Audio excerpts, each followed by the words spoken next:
So this is a press statement by I myself, the governor, and the team accompanying me here.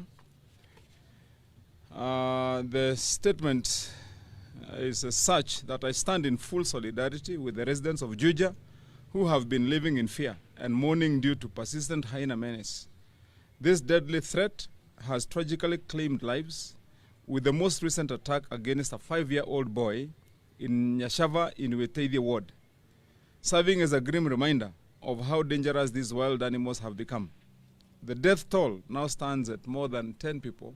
Indeed, informally, the numbers we know are way beyond 22 people who have since these men lost their lives. A number of residents have also been injured by these beasts. This is a shocking and devastating figure, highlighting the severity of the situation.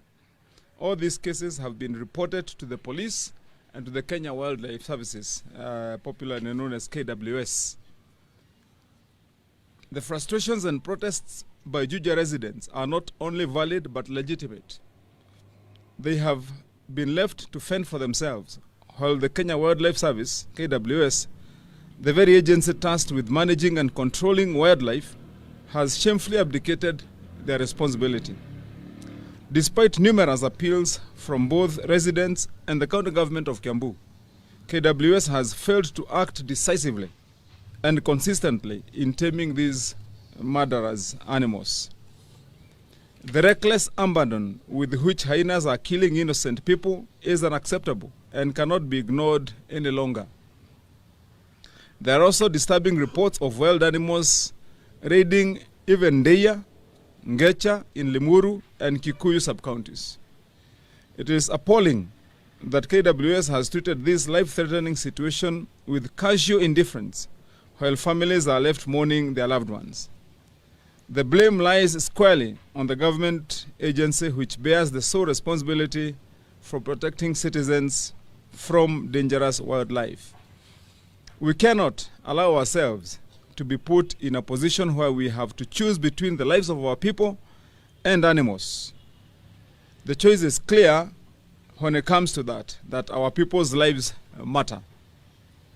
As the county government, we have done our part and we have worked diligently with the local residents to seal off disused quarries that have become breeding grounds for the hyenas. These quarries, which the hyenas have used as hideouts, have been a focal point of our effort to prevent further mayhem. However, despite these proactive steps and our continuous communication with KWS, it appears that our pleas have fallen on deaf ears. It is now time to hold KWS accountable for their inaction. The agency must urgently deploy its resources to round up the hyenas terrorizing Juja and the environs and relocate them to game parks and reserves where they belong.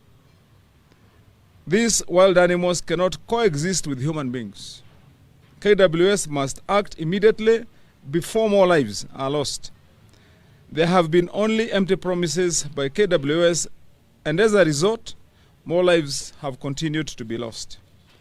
My question to KWS is, how many more deaths must be recorded before you act? Do the residents of Juja deserve this?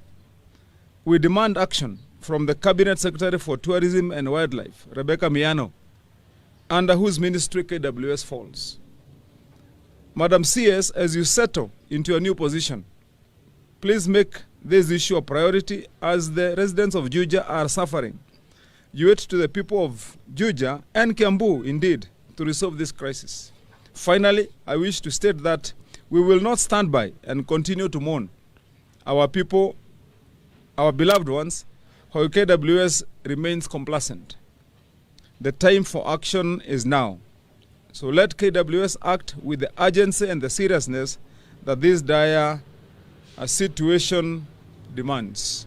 So that's my statement, and collectively the statement of this team here that we have. And I want to emphasize quickly that since I became governor, continuously it has become an everyday affair. Barely 2 months passes without us going to Juja, to Nyashava, to Weteidhie, to Juja farm, until it has now become the order of the day. And as most Kenyans saw recently, the residents of Juja, and indeed the environs, resorted to going to the road to block the road, but ultimately it is an expression of their disgust, an expression of their despair.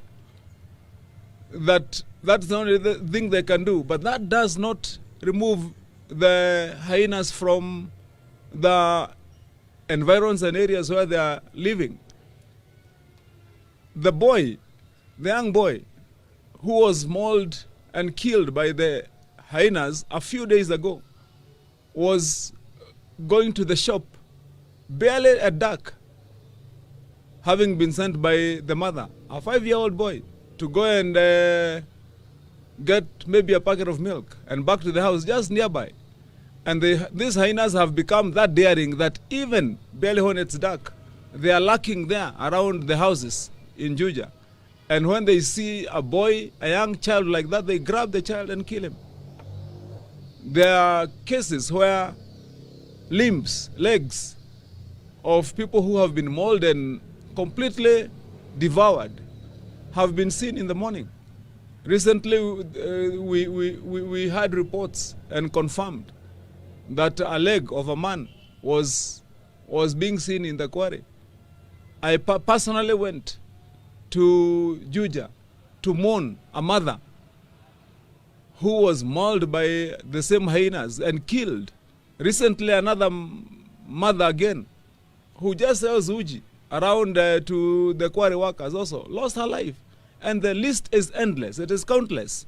And every time we invite KWS, I as the governor invited KWS here in my office twice, including the rest of the security team, to discuss how do we deal with this thing. And we believed, and we have complied, and we have cooperated, so that these menace will be put to a stop and a complete halt by KWS. But immediately, when we have the discussion, we agree on a course of action, we deploy for a day or two, then you can't tell what happens after that. They disappear.